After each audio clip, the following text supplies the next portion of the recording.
जय Hind friends, welcome back to our YouTube channel. Friends, पिछली video के अंदर हमने बात करी थी कि जो हमारे लाइम सोडा प्रोसेस है वो कितने टाइप्स के होते हैं और उनके बारे में डिटेल में हम लोगों ने डिस्कस किया था। ठीक है कि लाइम सोडा प्रोसेस दो टाइप के होते हैं, cold lime soda process and hot lime soda process. क्या होते हैं, क्या उनकी मैकेनिज्म है, दैट इज वर्किंग प्रिंसिपल है, सारी बातें हम कर चुके थे।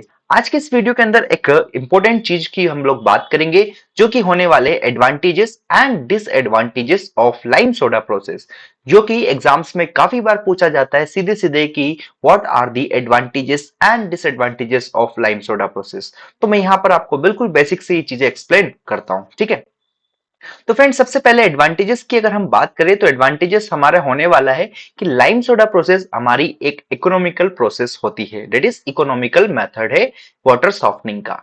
क्योंकि क्या होता है, इसके अंदर हम लोग लाइम और सोडा का मिक्सचर करते हैं, जस्ट किसके अंदर, रो वाटर के अंदर, है ना। तो ध्यान दीजिएगा कि ये इकोनॉमिकल क्यों है। इकोनॉमिकल इसलिए है कि यहाँ पर हम लाइम और सोडा इजिली अवेलेबल होता है, चीप होता है, उसको मिक्स करते हैं एंड देन सारी प्रोसेस होती है, जो कि ऑलरेडी मैं आपको एक्सप्लेन किया है।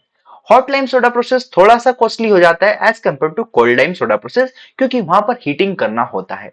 बट ओवरऑल अगर बात करें लाइम सोडा प्रोसेस की, तो इकोनॉमिकल होता है। पहला पॉइंट मेरे ख्याल से आपको क्लियर हो गया होगा।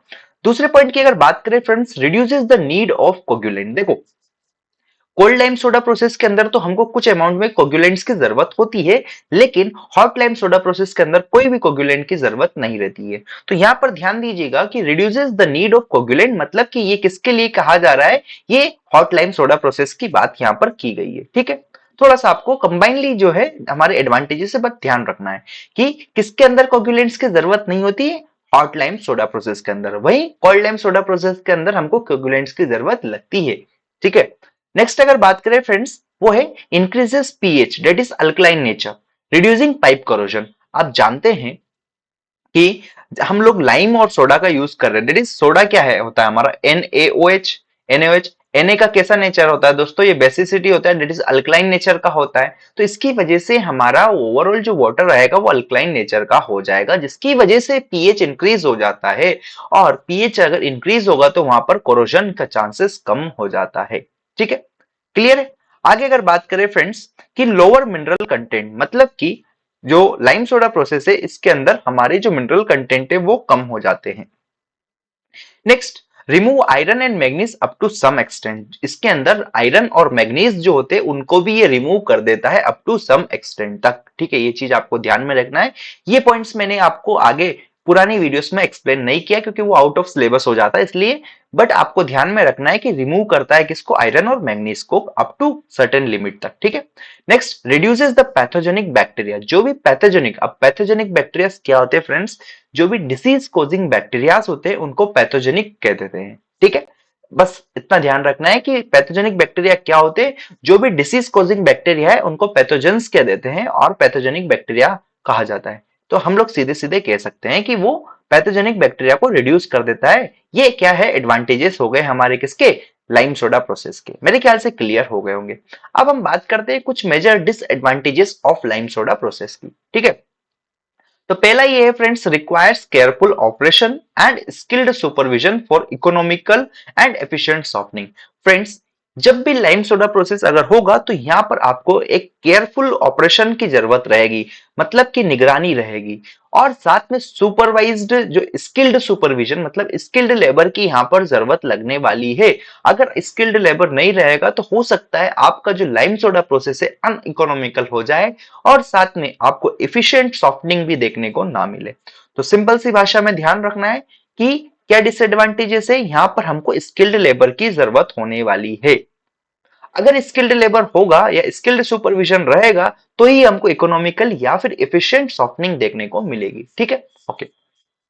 आगे बात करते हैं फ्रेंड्स, क्या डिसएडवांटेज है कि sludge disposal can be problematic. मैंने आपको बताया कि दोनों में, that is cold lime soda process और हॉट लाइम सोडा प्रोसेस में, नीचे क्या होता है, स्लज कलेक्ट हो जाता है, डेट इज प्रिसिपिटेट बनता है। वो स्लज को डिस्पोज करना एक बहुत बड़ा प्रॉब्लमेटिक काम हो जाता है। ठीक है, तो ये भी एक क्या है, डिसएडवांटेज हो गया किसका, हमारे लाइम सोडा प्रोसेस का। Next, water soften by this process contain appreciable concentration of soluble salt. मतलब कि जो वाटर लाइम सोडा प्रोसेस से सॉफ्ट कराया है हमने, वो उसके अंदर क्या होता है, कुछ अमाउंट में एप्रिशिएबल मतलब सर्टेन फिक्स बोल सकते हैं, कुछ हद तक हमारा क्या होता है सोल्यूबल सॉल्ट उसके अंदर प्रेजेंट होते हैं, जैसे कि सोडियम सल्फेट हो गया। एंड इसलिए कहा जाता है सोडियम सल्फेट हो गया तो इसको हम लोग हाई प्रेशर बॉयलर के अंदर यूज नहीं करेंगे, क्योंकि आप जानते हैं इसकी वजह से अगर हाई प्रेशर बॉयलर के अंदर इसको हम यूज करेंगे तो जिससे कि वहां पर स्केल का फॉर्मेशन हो जाएगा, जो कि एक प्रकार का बॉयलर प्रॉब्लम है, जो कि हम ऑलरेडी डिस्कस कर चुके हैं। ठीक है, तो यहां तक के पॉइंट्स मेरे ख्याल से आपको क्लियर हो जाने चाहिए। डिसएडवांटेज है कि वाटर जो कि लाइम सोडा प्रोसेस से हमको मिला है उसको आप हाई प्रेशर बॉयलर्स के अंदर यूज नहीं करेंगे, मतलब कि लाइम सोडा प्रोसेस से जो वाटर सॉफ्ट कराया गया है उसका यूज हमको लो प्रेशर बॉयलर में ही करना है as a boiler feed water. Clear हुआ? ठीक है, आगे अगर बात करें फ्रेंड्स, जो डिसएडवांटेज है कि residual hardness remains up to 15 ppm, मतलब कि जो रेसिडुअल हार्डनेस बचेगी that is after softening, that is जो सॉफ्टनिंग के बाद में जो हार्डनेस बच रही है वो 15 ppm तक रहती है। हेंस हम कह सकते हैं कि एक आइडियल नहीं है, मतलब इसका यूज हाई प्रेशर बॉयलर में नहीं किया जाना चाहिए, जो कि मैंने आपको ऊपर वाले पॉइंट में बताया था, सिमिलर मीनिंग है इसका भी। ठीक है, तो यहां से ये सारे पॉइंट्स आपको ध्यान में रखने हैं। तो फ्रेंड्स कंक्लूड करते हैं, आज हमने क्या बात करी, हमने बात करी कि एडवांटेजेस क्या क्या है। तो हमारे लाइम सोडा प्रोसेस के एडवांटेजेस है कि इकोनॉमिकल होता है, reduces the need of coagulants किसके अंदर, हॉट लाइम सोडा प्रोसेस के अंदर, इंक्रीजेस द पीएच जिससे हमारा पाइप का क्या होता है कोरोजन कम हो जाता है। फिर इसके अंदर क्या होता है फ्रेंड्स, इसकी लोअर मिनरल कंटेंट को ये कम कर देता है, साथ में आयरन और मैग्नीज को भी रिमूव कर देता है, साथ में जो पैथोजेनिक बैक्टीरिया है उनको भी रिमूव कर देता है। तो ये तो हमारे हो गए क्या एडवांटेजेस। डिसएडवांटेजेस की हमने बात करी, क्या क्या के डिसएडवांटेजेस थे कि यहाँ पर हमको केयरफुल ऑपरेशन की जरूरत होती है, साथ में स्किल्ड सुपरविजन की जरूरत होती है अगर हमको इकोनॉमिकल और एफिशिएंट सॉफ्टनिंग चाहिए तो। ठीक है, साथ में स्लज डिस्पोजल एक बहुत बड़ा प्रॉब्लम यहाँ पर हो जाता है किसके अंदर, लाइम सोडा प्रोसेस के अंदर। साथ में जो वाटर हम लोग यहाँ से सॉफ्ट करवाते हैं उसका यूज हम हाई प्रेशर बॉयलर के अंदर नहीं कर सकते।